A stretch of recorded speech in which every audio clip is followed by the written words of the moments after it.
Alright guys, we got the barrel on there, head spaced and everything. Not the optic, we're just trying to get her nice and level on the bench. This is just a cheap Harbor Freight magnetic base level. It'll do good enough for what you got to do if you just set up a basic hunting rifle or something like that. The other way I prefer to do it is with a plumb line. You know, plumb bob down into some oil, like a jug of oil on the ground, and that'll help it keep steady in the wind and whatnot if you have an exposed garage or something like that. And you look through the optic and make sure your reticle is perfectly straight up and down once you get it set up on the bench. But I don't have the ability to do that right now, so we're just going to do it the quick way with the level and the magnetic base.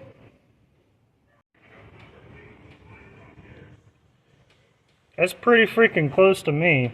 I think that should work. Probably going to go with a different optic in the future, but this is my beater Vortex Diamondback Tactical.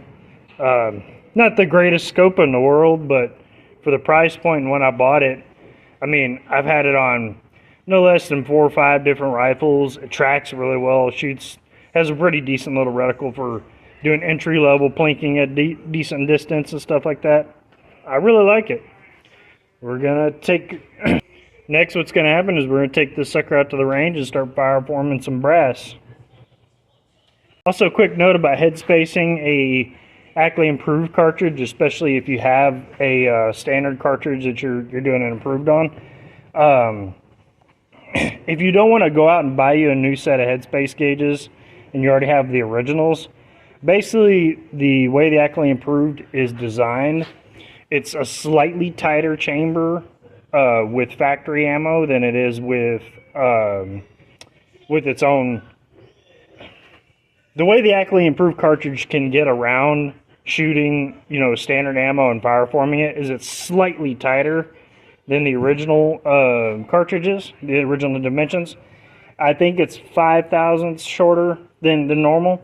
So when you're going to headspace, take your standard gauge, your standard, whether it's 25-06 AI and you're using a 30-06 gauge, or in this case 7 Mauser. I've got a standard 7 Mauser go gauge.